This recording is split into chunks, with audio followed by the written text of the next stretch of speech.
देखिए, एक बड़ी खबर आ रही है। भारत ब्रिटेन के बीच पहलगाम हमले पर चर्चा हुई है। विदेश मंत्री एस जयशंकर ने यूके के विदेश मंत्री डेविड लैमी से फोन पर बात की है। आतंकवाद के प्रति जीरो टॉलरेंस पर इस बातचीत में जोर दिया गया है। तो भारत और ब्रिटेन के विदेश मंत्रियों के बीच पहलगाम हमले को लेकर चर्चा हुई। भारत के विदेश मंत्री एस जयशंकर ने ब्रिटेन के विदेश मंत्री को इस बारे में जानकारी दी। डेविड लैमी को बताया कि पहलगाम में क्या हुआ और दोनों ने यह कहा कि आतंकवाद को लेकर जीरो टॉलरेंस।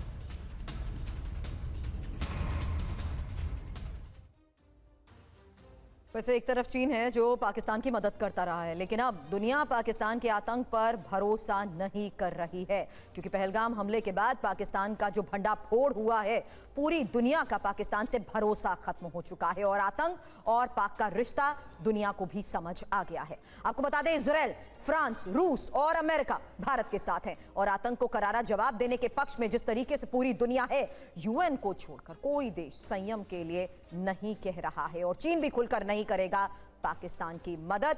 यही साबित हो चुका है और सवाल बिक्रमजीत सर आपसे उस लिहाज से कर रही हूं जहां इसी समर्थन के जरिए पाकिस्तान के सामने भी यह संदेश चला गया है कि आतंकवाद को करारा जवाब देने के लिए सभी भारत के साथ हैं। सुरभि जी, आप ठीक कह रहे हैं। देखिए, ये तो पहली बार तो ऐसा हुआ नहीं है। एग्जैक्टली। बहुत बार पाकिस्तान का पर्दाफाश हुआ है, बहुत बार यूएन में भी हमने रिप्रेजेंट किया है और सारे सबूतों के साथ कि कहाँ उनके कैंप्स हैं, क्या हैं, और with all evidence. Right sir. किंतु आप देखेंगे तो ज़्यादा हमें वहाँ से सपोर्ट नहीं मिला है। आज तक जो सिचुएशन थी, सिचुएशन वही है। ऑफकोर्स 370 के बाद जब ये हुआ, वैली में पीस आई, सिचुएशन चेंज हुई है, लेकिन आज आप जो कल 22 को हुआ है, उसने फिर हमें 20 साल वापस ले गए हैं। तो जब भी हम पाकिस्तान को शीशा दिखाते हैं कि आपने किया है, हाँ वो खुल के नहीं मानता है, लेकिन दुनिया को पता है कि एक्चुअली हो क्या रहा है। हमें खुद को पता है, दुनिया को पता है। परंतु अभी आप अगर अब मैं आपको बात करना चाहता हूँ, फ़लस्तीन की बात करें अगर, उस केस में भी हमने देखा, जो इजराइल फ़लस्तीन वाले केस में भी देखा यूएन ने क्या किया।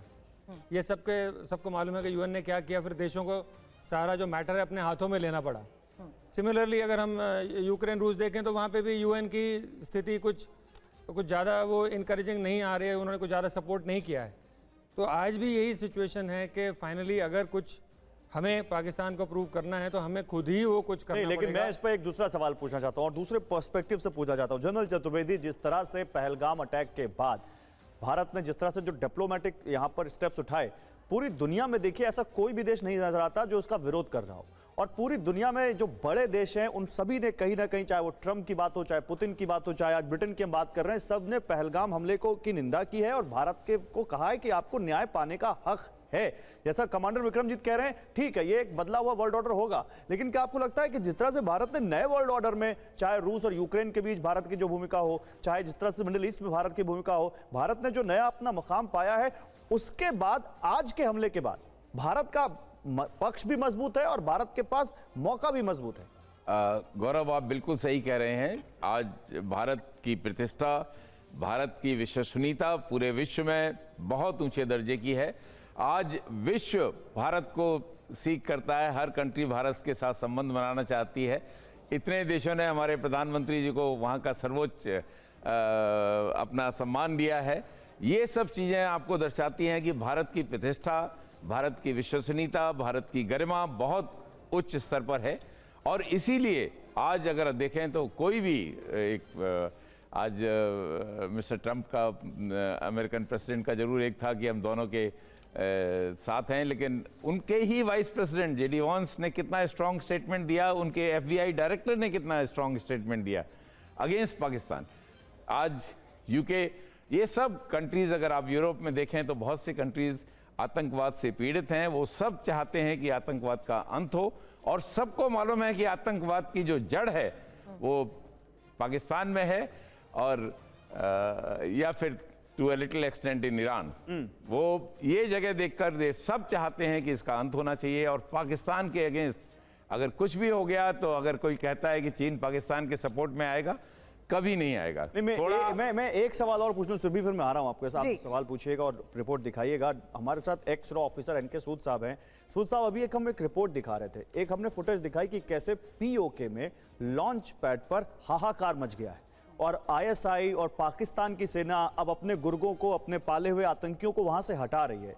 सूद साहब, अगर कम शब्दों में जल्दी से आप हमारे दर्शकों को बता सके कि ये कौन सा मॉडस ऑपरेंडाई होता है जिसमें आतंकी पीओके मिलाए जाते हैं, फिर भारत पे उनकी घुसपैठ कराई जाती है, और कैसे ये पाकिस्तानी सेना का एक बड़ा फंड आतंकियों को तैयार करने में जाता है बजाय अपने घर को मजबूत करने में? देखिए, ऐसा है कि पाकिस्तान के अंदर डेमोक्रेसी तो है नहीं, और जो डेमोक्रेटिक जो लोग पावर में हैं दे आर नॉट आंसरेबल, और रूल पाकिस्तान की आर्मी कर रही है। और पाकिस्तान की आर्मी को अगर आपको पता है तो बिजनेस भी कर रही है, धंधे भी कर रही है। और पाकिस्तान की आर्मी ने सबसे पहले अपने लोगों को, अपने जो रिश्तेदारों को भेज दिया यूके के अंदर, यूरोप के अंदर, और ये बहुत सी इनकी प्रॉपर्टीज हैं फॉरेन कंट्रीज़ के अंदर। देखिए, जो ये टेररिस्ट हैं, इनके थ्रू अपने आप को एस्टेब्लिश कर रहे हैं, इनके थ्रू पैसा कमाते हैं, ड्रग्स का काम करते हैं, अब तो खेती भी करनी शुरू कर दी उन्होंने। तो पाकिस्तान ये जो आतंकियों को पालता है पैसे की कमाई के लिए, यानी कि जो इनकी आर्मी है उनकी कमाई होती है। लेकिन आप दूसरी तरफ देखिए कि आजकल अननोन गनमैन घूम रहा है पाकिस्तान के अंदर, और अननोन गनमैन बहुत कुछ कर सकता है और बहुत कुछ करेगा भी। लेकिन दूसरी तरफ अगर जनरल बात हम करें कि अब बात कर रहे हैं कि जैसे पाकिस्तान को डिप्लोमेटिक सपोर्ट किया, इंडिया को डिप्लोमेटिक सपोर्ट किया। जब 1971 का वार था तो इंडिया के साथ कौन खड़ा था? इंडिया के साथ था रशिया, और पाकिस्तान के साथ कौन था? I am so sorry to butt in sir, लेकिन डिफेंस और डिप्लोमेसी के लिहाज से इस बात को मैं थोड़ी देर में आपसे समझना जरूर चाहूंगी।